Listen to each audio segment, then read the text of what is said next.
करें शुरू बेटा। तो गुड आफ्टरनून बेटा। आज जैसे कि पता है लास्ट क्लास ही कर देंगे इसका। हमने जो वे ऑप्टिक स्टार्ट कर रखी है, आपका पोलराइजेशन अब की बार हटा रखा है। तो पोलराइजेशन को अगर हम बता दें तो उसके बाद हमारे पास डाइफ्रैक्शन बचा है। चल रहा ना? ठीक ठीक। तो डाइफ्रैक्शन डिस्कस करेंगे, उसके बाद ऑप्टिक्स खत्म हो जाएगी। तो ये टॉपिक भी इंपॉर्टेंट रहेगा। What is diffraction?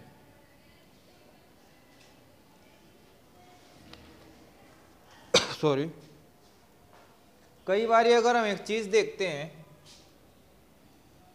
यहां कोई ओपनिंग है, खाली जगह है और ऐसे लाइट आ रही है, तो होना क्या चाहिए? लाइट इसके सामने वाले पोर्शन में विजिबल होनी चाहिए, यस और नो? बट क्या देखते हैं, लाइट यहां से बेंड करके थोड़ी इधर क्या होनी चाहिए? रीजन किसका है? शैडो। तो कुछ कुछ पोर्शन इसका इस शैडो के अंदर भी एंटर कर जाता है। तो यहां से आप क्या देख रहे हो, ये रे आई और ऐसे बेंड हो गई। तो इस बेंडिंग फिनोमिना को क्या बोला गया है? डाइफ्रैक्शन। जैसे एग्जांपल देख रहे हो यहाँ पे जो एक गेट का है, इस गेट के अंदर वैसे तो सीधी लाइट आनी चाहिए, अपने आसपास बेटा देख सकते हो गेट के अंदर। तो उसके साथ में ऐसे टेढ़ गेट के इस तरफ ना होके थोड़ा सा उधर वाले पोर्शन में और थोड़ा सा इधर वाले पोर्शन में भी लाइट एंटर कर रही है। तो वो शैडो के अंदर पेनिट्रेट करना, इस बेंडिंग को ही हम क्या बोल रहे हैं? डाइफ्रैक्शन। यह हमने एक बार एग्जांपल पहले ही बताया था कि जैसे बेंडिंग लाइट की नहीं, साउंड की होती है। एक बहुत ऊंची दीवार है, तो हम क्या देखते हैं नॉर्मली, मान लिया वो मैंने पिछली क्लास में एग्जांपल लिया था पर वो खराब हो गई थी। तो ये यहाँ पे हमारे सन्नी देओल जी हैं, बहुत गुस्सा आया हुआ है, हंस रहे हैं। सीधा लो भाई, हाँ ठीक है ना, मुझसे लगा देंगे। मुझसे भी है भाई, फिजिक्स वालों को ड्राइंग नहीं आती। तो ये बस कह रहा काशीनाथ, तो ये बाद में बोलेगा, हाँ काशीनाथ ही बोलेगा पहले, काशीनाथ मुन्ना को छोड़ दे। तो नहीं छोड़ रहा, ऐसे ही बातों में लगा हुआ है कि तुम, वो कहते हैं ना ऐसे ही कि यहाँ शेरों में रहे, शेर की तरह। तो ऐसे ही कुछ था, पर उसको क्या था कि मुन्ना छुड़वाना था। तो कुछ टाइम बाद मुन्ना आवाज लगाता, चाचा चाचा ऐसे करके। तो यहाँ खड़ा है Munna,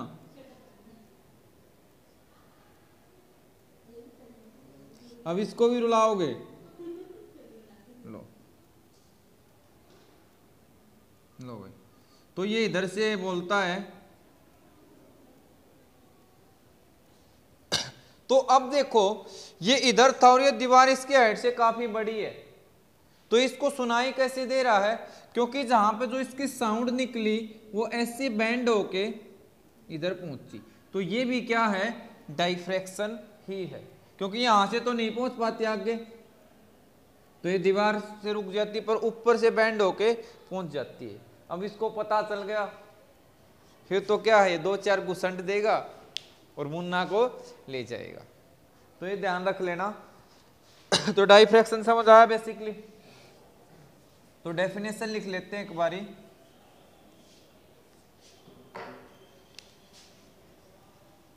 the phenomena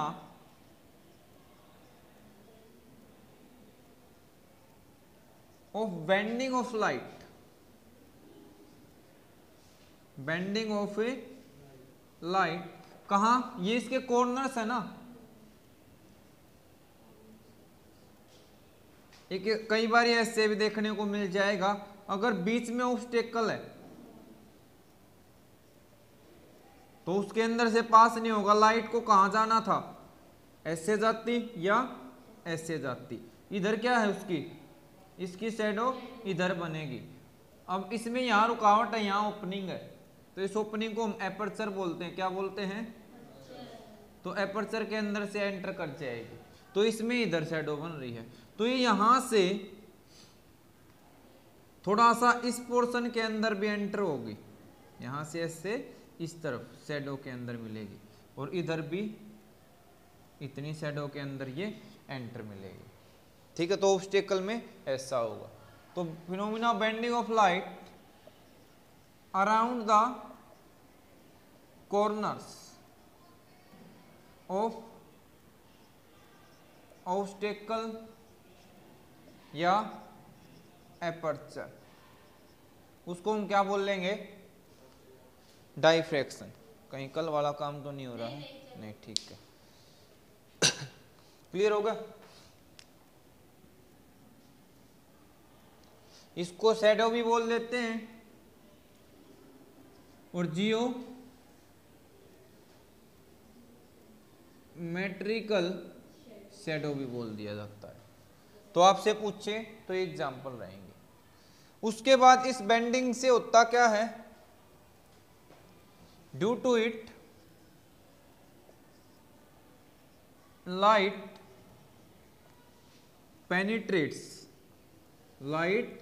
penetrates into geometrical shadow region. उसमें क्या कर जाएगी? वो ज्योमेट्रिकल शैडो रीजन के अंदर एंटर कर जाएगी। एक और मार्कर था बेटा, यहां तक क्लियर है? कोई डाउट हो तो बताओ। एक और पॉइंट देखते हैं। मैं आपको 3 एग्जाम्पल दिखा रहा हूं। फर्स्ट,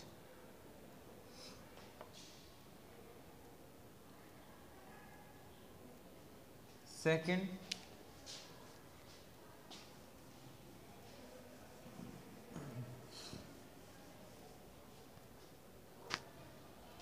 और थर्ड। ये है हमारा ए इज साइज ऑफ एपर्चर। ये क्या है? साइज ऑफ एपर्चर, ये हमारे पास है। तो हम साइज ऑफ एपर्चर की बात कर रहे हैं, तो यहां से तो क्या होगी? लाइट ऐसे निकल के आएगी। हमने बताया था ना इंटरफेरेंस में वेव्स को हम ऐसे स्फेरिकल फॉर्म में लिख लें, तो इसकी वेवलेंथ होगी लैम्डा। तो ये कहता है वेवलेंथ बहुत ही कम होगी। इसमें है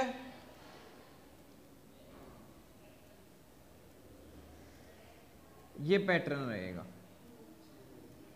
ठीक है। अगले में ये ए पोर्शन है, चलो बी, चलो यहीं दिखा लेते हैं। अगले में लाइट ऐसे आ रही है,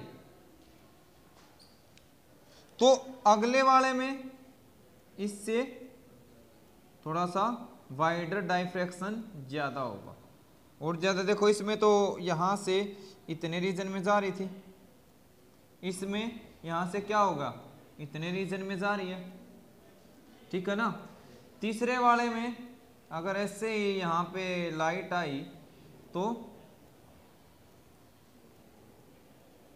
और ज्यादा रीजन के अंदर, देखो इतने रीजन में चली गई ना, ठीक है। तो यहां से हम क्या रिजल्ट पढ़ेंगे? जैसे ही साइज ऑफ एपर्चर स्मॉल हो रहा है, डाइफ्रैक्शन ज्यादा, डाइफ्रैक्शन का अमाउंट क्या हो रहा है? बढ़ रहा है, डाइफ्रैक्शन ज्यादा हो रहा है। तो smaller is the size of aperture,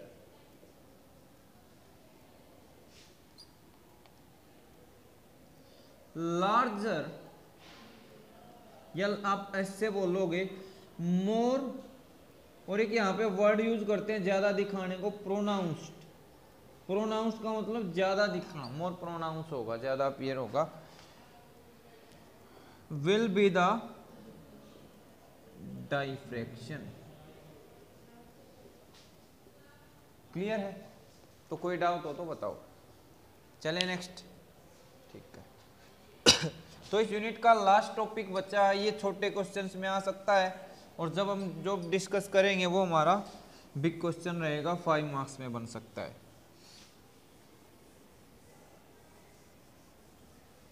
तो स्टार्ट कर लेते हैं।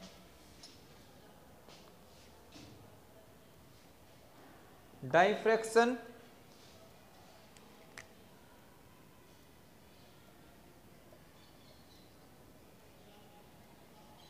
Eight single slit. स्लिट आपको बता दी, जो खाली एपर्चर जो ओपनिंग होती है उसी को क्या बोलते हैं, स्लिट। क्लियर है? तो पहले पढ़ेंगे एक्सपेरिमेंटल सेटअप। क्या पढ़ना है? Experimental setup.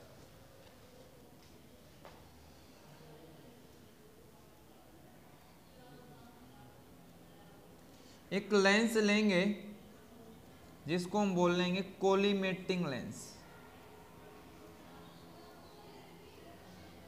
और इसके फोकस के ऊपर, इसके फोकस पे हम क्या रखेंगे, एक सोर्स रखेंगे। क्या रखेंगे यहाँ पे?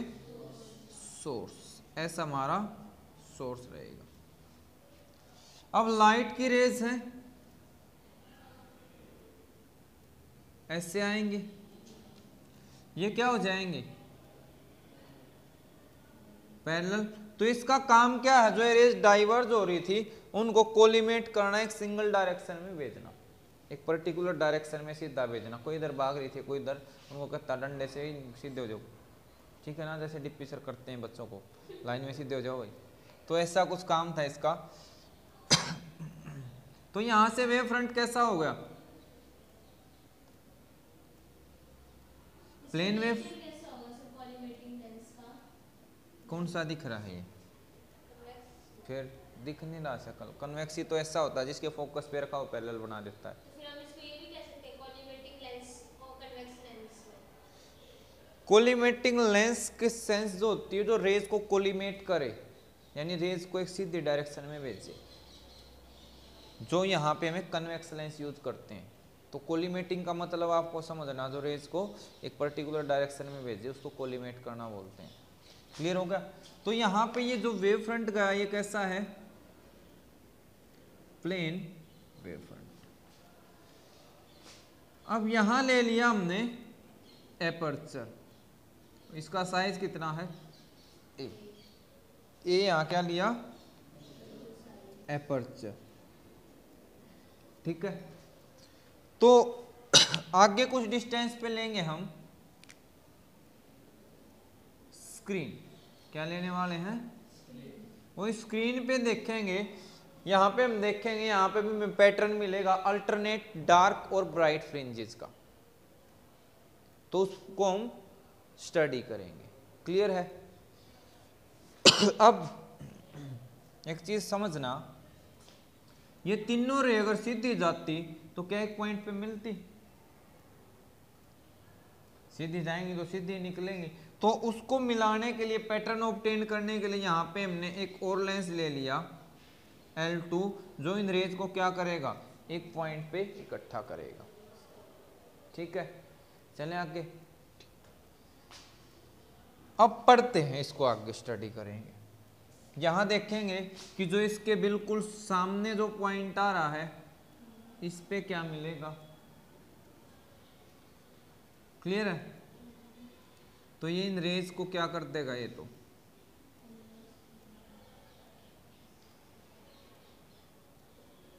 इससे थोड़ा सा ऊपर एक पॉइंट है, उस पे क्या मिलेगा, और ऊपर है उस पे क्या मिलेगा, नीचे वाले पॉइंट्स पे क्या मिलने वाला, ब्राइट होगा या डार्क होगा। करूं अब एक्सप्लेनेशन स्टार्ट। तो आपको एक तो इसके एक्सपेरिमेंटल सेटअप को एक्सप्लेन करना है, सोर्स क्या है, कहाँ रखा है, कोलिमेटिंग लेंस क्या है, प्लेन वेव फ्रंट एपर्चर पे गिरा, फिर दूसरा लेंस उन रेज को एक पॉइंट पे फोकस करने का काम करेगा, और उसके बाद हम स्क्रीन रखेंगे। ठीक है, ये सारा एक्सप्लेन करना बुक से। तो इसको एक्सप्लेन पक्का करोगे। उसके बाद अब आता है इसकी थ्योरी।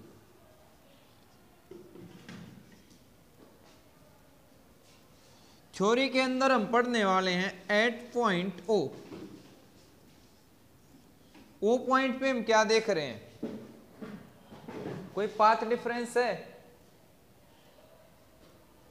ओ पॉइंट क्या है, अगर मैं नंबरिंग कर लेता हूं ए और बी, ठीक है, दोनों से क्या है ये इक्वी डिस्टेंस है। वो क्या है, इक्वी डिस्टेंस।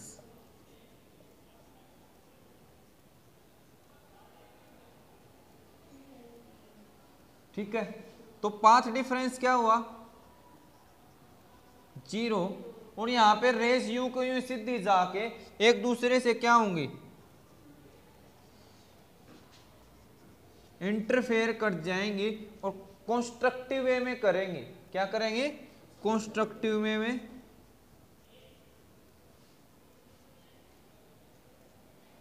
तो कैसा मिलेगा, मैक्सिमा। क्या मिलेगा वहां पे, और क्योंकि ये सेंटर में प्रेजेंट है तो इसको हम क्या बोल देंगे, सेंट्रल मैक्सिमा। तो यहां हमें क्या मिलेगा, सेंट्रल मैक्सिमा। कोई डाउट, चले आगे। अब मैं यहां पे जो स्टडी होगी हमारी, यहां पे स्टडी होनी है रेस की एंगल वाइज। क्या होगी, एंगल वाइज कि ये लेंस यहां से, अगर ये पी पॉइंट मेरा जो है, थोड़ा सा इस लेंस को आगे बनाते हैं ताकि डायग्राम में कचरा ना बने।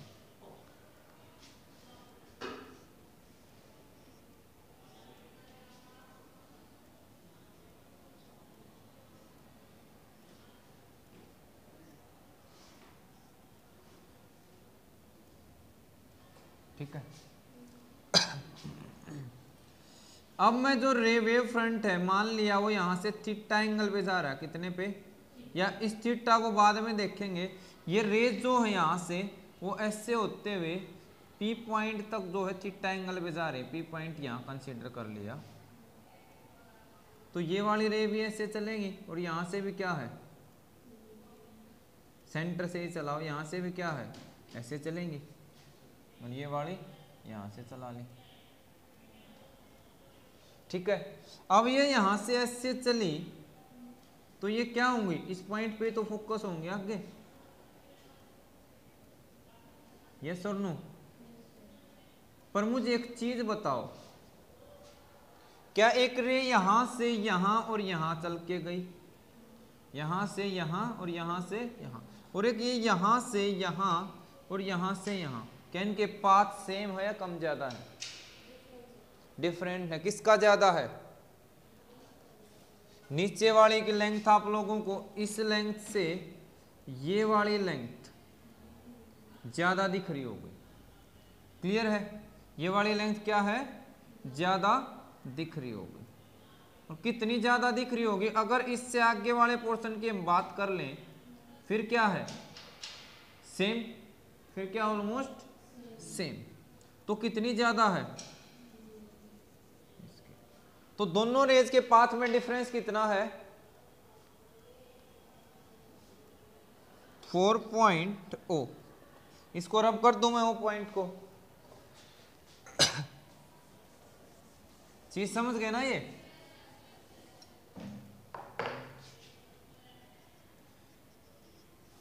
Four point P rays coming from A and B point travels different distance। क्या कर रहे हैं बेटा, वो डिस्टेंस, तो उनके बीच में क्या होगा, पाथ डिफरेंस जनरेट हो जाएगा, यस और नो।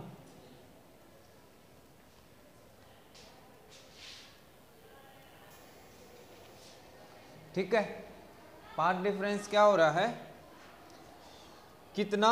अगर मैं इस पॉइंट को n बोल देता हूं और ये एंगल देखो मैंने ये कितने एंगल पे ली थी, थीटा एंगल पे, तो यहाँ पे भी कितना थीटा, यहाँ पे भी थीटा, तो बाई सिमेट्री ये भी कितना होगा थीटा। तो कितना पार्ट डिफरेंस हुआ बी एन से। कैसे पता चलेगा, थीटा एंगल से सामने तो क्या होता है परपेंडिकुलर, तो पार्ट डिफरेंस किसके इक्वल बी एन के इक्वल। क्लियर है।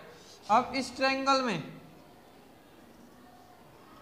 हमने क्या पढ़ रखा, जब एक साइड दे रखी हो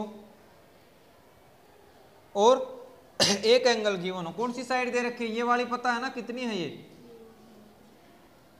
यहां से यहां तक कितनी है ए के इक्वल, तो B N by A concept लगाओ, P B P by H H B. B N कितना हुआ बेटा,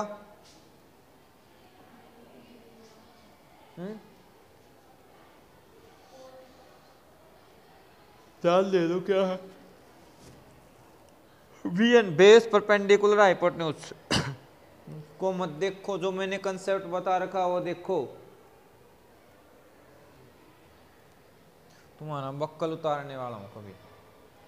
10 बार एक चीज बता रखी है कि हमेशा कोई भी ट्रायंगल वो कैसे ही करके दे, इधर थीटा लगा दे, यहां लगा दे, यहां लगा दे, कहीं पे लगाए, एक चीज ध्यान रखनी है, ये दोनों लाइन 90 डिग्री पे है, तो 90 से आइडेंटिफाई नहीं कर सकते हम, थीटा से आइडेंटिफाई करेंगे। बेस वो वाली लाइन होती है जिसके एक साइड थीटा और एक साइड 90 बन रहा है, तो इसके इधर 90 और इधर थीटा, तो ये क्या है, और एंगल के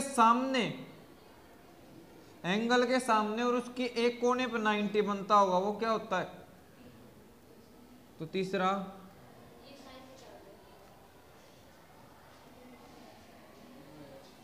तो बी एन क्या है यहां पे, अरे साइन का ज्ञान मत दो, बी एन बताओ क्या है, परपेंडिकुलर बेस थीटा के, पहले बेस पहचानो, बेस कौन सा है, ये या ये ए एन, क्योंकि इधर थीटा इधर 90, तो ये क्या है परपेंडिकुलर, और ये देखने से तो ये हाइपोटेन्यूज लग रहा था ना, तो ऐसे ही कंफ्यूज करेगा एग्जामिनर, तो रूल को याद रख लो, बी एन क्या है परपेंडिकुलर, ए क्या है किसके इक्वल होता है, तो बी एन कितना आ गया ए साइन थीटा, करो यहां पुट, पाथ डिफरेंस कितना आया ए साइन थीटा। कोई डाउट, चलें आगे के एक्सप्लेनेशन पे, ठीक है।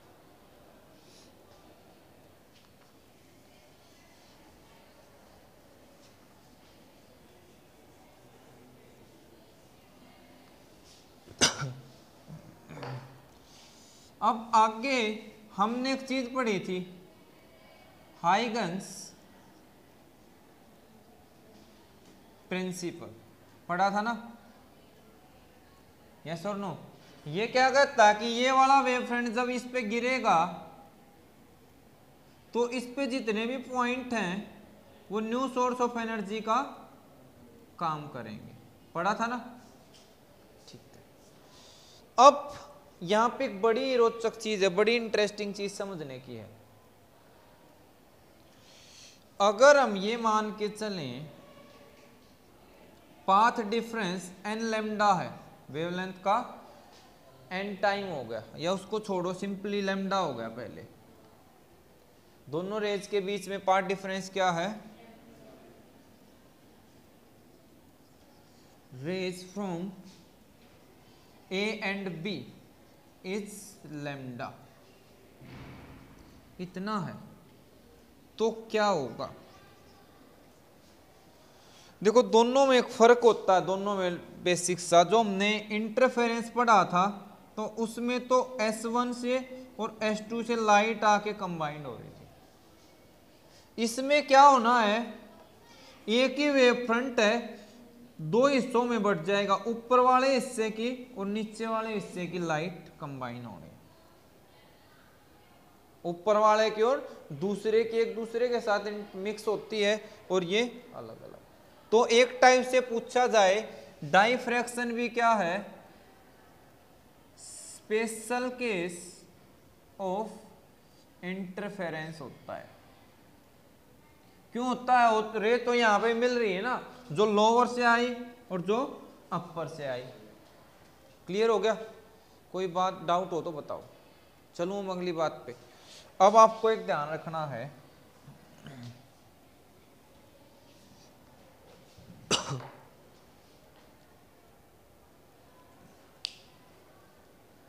अब ये कहोगे सर दोनों में, अगर मैं ये कहता हूं एक क्वेश्चन पहले बताता हूं क्या फिर क्वेश्चन निकलेगा। अब ये कहता है कि जो पार्ट डिफरेंस कितना हो गया, तो इसके दो पार्ट बना लो, लैम्डा बाई 2 और लैम्डा बाई 2, ये अपर वाला ये लोअर वाला।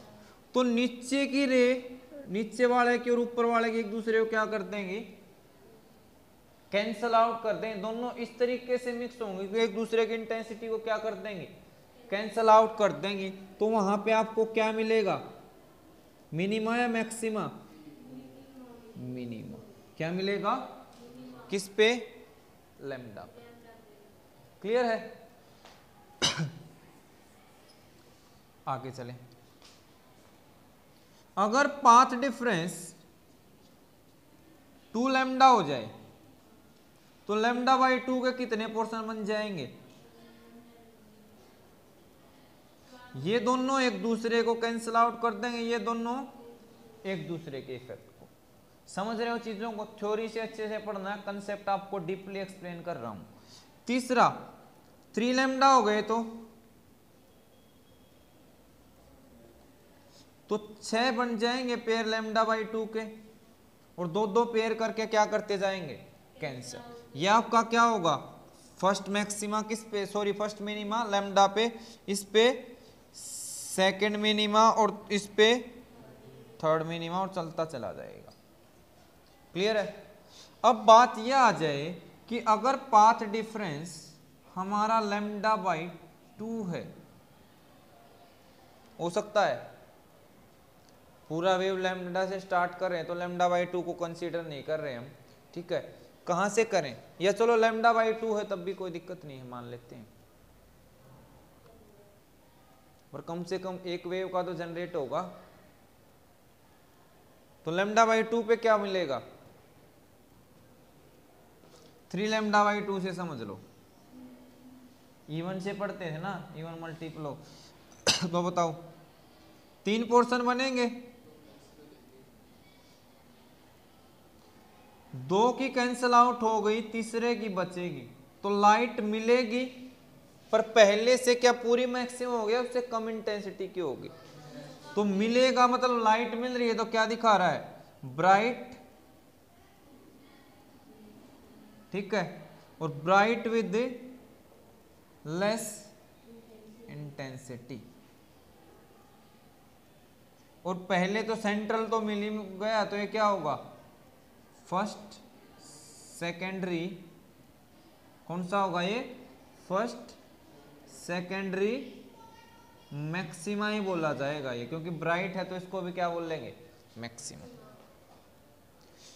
लैम्डा बाई 2 भी होता तो अकेला है, लैम्डा बाई 2 क्या है, अकेला। और पहले सॉरी ये पहले लैम्डा बाई 2 का शुरू करो, लैम्डा बाई 2 की लाइट को काउंटर बैलेंस करने वाला कोई नहीं है। तो ये हमारा फर्स्ट सेकेंडरी होगा, ये सेकंड सेकेंडरी बोलते हैं। फिर उसके बाद 5 लैम्डा बाई 2 हो गया, तो 5 पोर्शन है,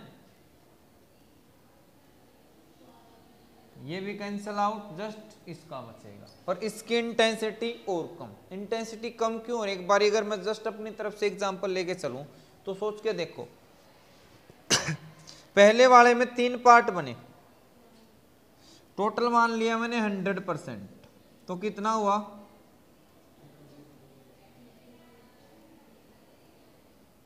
तो कितनी बची होगी, 33%। क्लियर है? अब जब 5 पार्ट बनते हैं तो करीब कितना 20 बचेगी भाई, तो इंटेंसिटी अगले में और कम होती चली जाएगी। तो चीज समझ आ गई।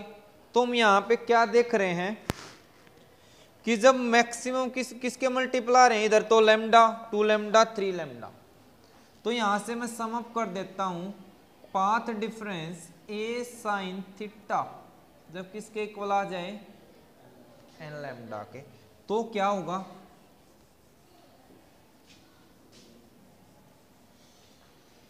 और path difference A sine theta 2n -1 lambda by 2 के आ जाए तो क्या होगा।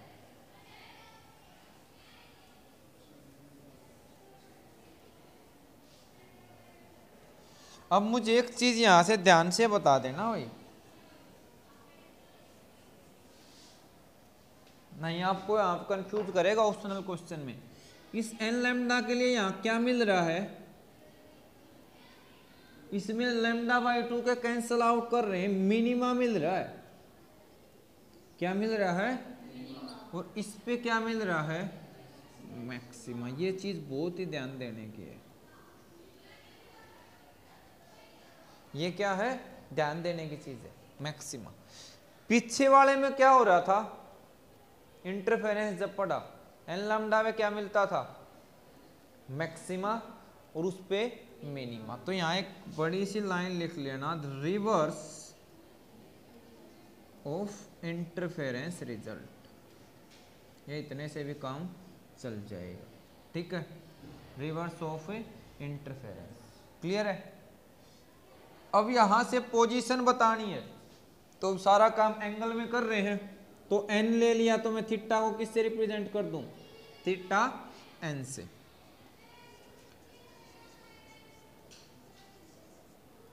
तो साइन थीटा एन कितना आ जाएगा, एन लैम्डा बाई ए, और यहां से 2n - 1 lambda by 2a। N 1 लोगे, 2 लोगे, 3 लोगे, ठीक है। एन 1 2 3 लिया तो साइन थीटा 1 यानी फर्स्ट पोजीशन जो आएगी वो क्या आएगी, लैम्डा बाई ए। दूसरे एंगल की यानी लैम्डा बाई ए पे मैक्सिमम मिलेगा, फिर 2 लैम्डा बाई ए पे 3 लैम्डा बाई ए। इधर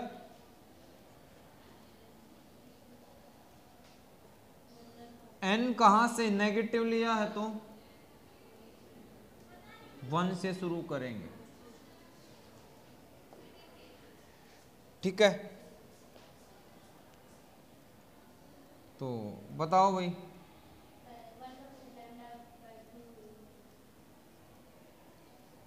साइन थीटा, अच्छा एन तो 1 है ना, थीटा 2 लैम्डा बाई ये 3 हो जाएगा ना, 3 बाई इस तरीके से सॉरी चलते जाएंगे, क्लियर है। तो यहां पे अगर उनके एंगुलर विड्थ में गैप देखो,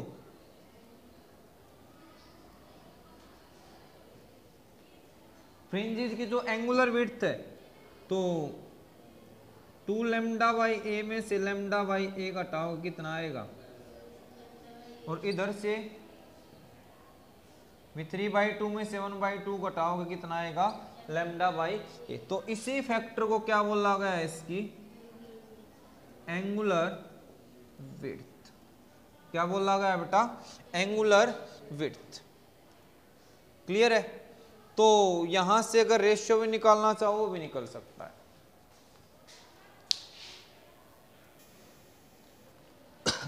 तो ये हो गया बेटा, इसको इरेज कर दे।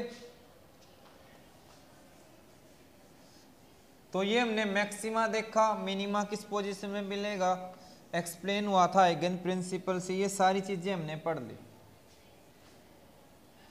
अब आपसे ये पूछ लेगा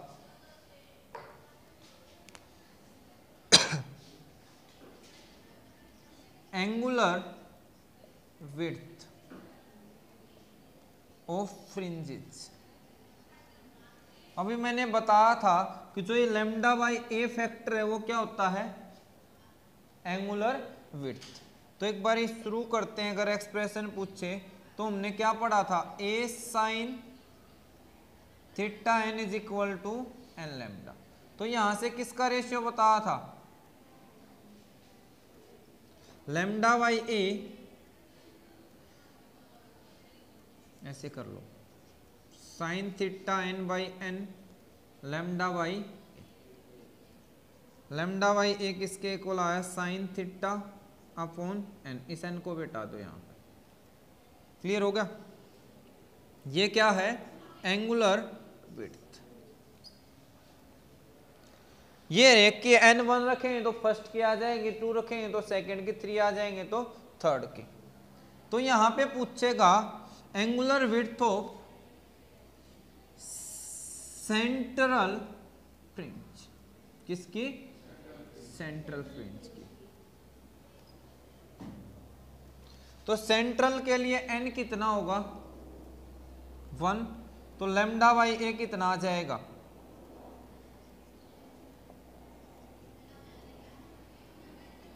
साइन थीटा आ गया ना, क्लियर है। अगर यही चीज पूछ ले इन टर्म ऑफ एक्स बताओ, ये तो हमने एंगल की टर्म में बता दी, एक्स की टर्म में क्या आएगी। तो ध्यान से देखना, एक्स इस पॉइंट का डिस्टेंस है जिस पे आप चेक कर रहे हो। नॉर्मली क्या होती थी, यहां क्या मिला था हमें, मैक्सिमा के बाद इधर क्या मिलेगा, फर्स्ट मिनिमा जिसको बोलते हैं, और इधर भी क्या होगा, फर्स्ट मिनिमा आएगा। तो ये देखना कि कितनी एंगुलर विड्थ निकल के आएगी, उस चीज में चेक करेंगे पहले। चलो आगे, ये एंगल कितना था, थीटा, ये एंगल कितना था, और स्क्रीन का डिस्टेंस कितना ले लिया, और यहां से यहां फोकस हो रही है, तो ये क्या होती है, अप्रोक्सीमेट एफ। तो बस आपको कुछ नहीं करना, क्या ये ट्रायंगल दिख रही है, इस ट्रायंगल में मुझे साइन थीटा बताओ क्या होगा, P B P by H H B result use करते हुए पी बाई एच। पी कितना है इसका, एक्स, और ये कितना है, डी। तो भाई क्या आ गया, यही तो होता था, lambda by A sine theta X by T. Clear है, बोलो। अगर एक और रिजल्ट इसको स्पेशलाइज कर दे, if lens lies close to slit, lens कहां प्रेजेंट हो, ये बिल्कुल इसके नजदीक होता है, यहां तक, यहां होता तो यहां पे ही फोकस करता है स्क्रीन पे, तो ये एफ इसके आसपास नहीं हो जाता, एफ और क्या हो जाते, एफ डी के अप्रोक्सीमेट हो जाता। तो फाइनल रिजल्ट आपका कई बारी ये भी दे देता है, X Y D and approximately equal to X Y F. कोई डाउट हो तो बताओ, ठीक है, कर लोगे। तो इसमें ओवरऑल यही था बेटा, एंगुलर विड्थ आपसे पूछ सकता है, तो लैम्डा बाई ए याद रखना, और फिर ज्यादा नहीं, बुक से मत पढ़ना, टिपिकल होगा, इसको में पूछा क्या, साइन थीटा के वैल्यू निकाल के पुट करना। तो ये था हमारा एंगुलर विड्थ का कंसेप्ट। अब यहां से कुछ एक दो पॉइंट और डिस्कस कर लेते हैं, क्योंकि इसके साथ में बोर्ड वाले ना इतने शैतान है, कुछ ना कुछ एक दो नंबर का अटका के ही क्वेश्चन पूछते हैं। इसके साथ में एक दो क्वेश्चन और बांध देंगे पैर में, लगे रहो उसका आंसर ढूंढने। जैसे पूंछ के पीछे बंधी हुई चीज घिसरती जाती है ना, ऐसे ही वो कर देते हैं। तो डाइफ्रैक्शन पैटर्न यहां पे कैसा मिलेगा, सेंट्रल में मैक्सिमा, बट उसके बाद इंटेंसिटी, जो उसका मतलब एम्पलीट्यूड है वो क्या होता जाएगा, डिक्रीज। ठीक है, तो ये ध्यान रखना। पैटर्न आपसे पूछेगा, उसमें क्या था, सभी की हाइट एम्पलीट्यूड सेम था इंटरफेरेंस। क्वेश्चन पूछ लेगा अगेन कि अगर कलर्ड लाइट है तो क्या होगा, कलर्ड लाइट होगी तो सॉरी, कलर्ड लाइट में हम ये चीज देखते हैं, क्या देखते हैं, अच्छा मैंने एक चीज छोड़ दी बेटा, वेरी सॉरी, यहां पे हमने x इधर निकालना था, टोटल विड्थ तो क्या होगी, फर्स्ट मिनिमा का डिस्टेंस निकाला था ना, और इधर इधर इस साइड फर्स्ट मिनिमा, तो दो मिनिमा के बीच को बोलते हैं ना, तो सेंट्रल की जो विड्थ आएगी वो 2x के बराबर आएगी, किसके बराबर आएगी, 2x के, यानी 2x कितना आया था आप लोगों ने निकाला था, वहां से पुट कर लेना नॉर्मली 2x, और उसके बाद वहां से x की वैल्यू निकाल के रिजल्ट पुट हो जाएगा। तो कोई डाउट हो तो बताओ, कोई क्वेश्चंस वगैरह बुक से हैं तो नेक्स्ट क्लास में देखें अभी। तो अभी एक बार रिजल्ट हमने क्या निकाला था बताना, वो पहले उससे पहले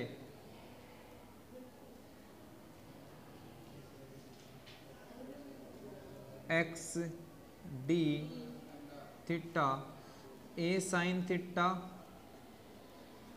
लैम्डा बाई ए निकाला था, साइन थीटा बाई एन, और ये किसके इक्वल आया था, एक्स वाई एफ या एक्स वाई डी के। तो अगर मुझे x की वैल्यू चाहिए इन दोनों से तो क्या आ जाएगा, लैम्डा एफ बाई ए। तो ये चीज आपसे देखने को मिल सकती है एग्जाम में, और डी की टर्म में पूछे तो एफ अप्रोक्सीमेटली डी के बराबर था। तो ये दोनों एक्सप्रेशन देखने को मिल जाएंगे। और कोई नया, ऑलमोस्ट सारा खत्म ही हो गया है। पॉइंट ऑफ डिफरेंस दोनों में देख लेना। इंटरफेरेंस में क्या होता था, लाइट अलग अलग पोर्शन उससे आती थी, इसमें सेम ही पोर्शन, सेम एक ही स्लिट के अलग अलग पोर्शन से आती है, उसमें सारे सेम इंटेंसिटी के थे, इसमें अलग अलग डिफरेंट के, एम्पलीट्यूड कम ज़्यादा है। उसमें ये गैप भी सभी का सेम था, यहाँ पे सेंट्रल डबल विड्थ का है। और कलर के केस में तो यहाँ पे भी क्या होगा, अगर कलर लाइट यूज करते हो तो वेवलेंथ के अकॉर्डिंग सेलेक्टिव हो जाएगा, जिसकी वेवलेंथ रेड वाले के क्या होंगे, ज़्यादा स्प्रेडिंग। तो ये सारी चीज़ें थी बेटा, ऑलमोस्ट खत्म हो गया सारी चीज़ें। एक फ्रेस्नेल डिस्टेंस आता है, एक क्या है, फ्रेस्नेल डिस्टेंस।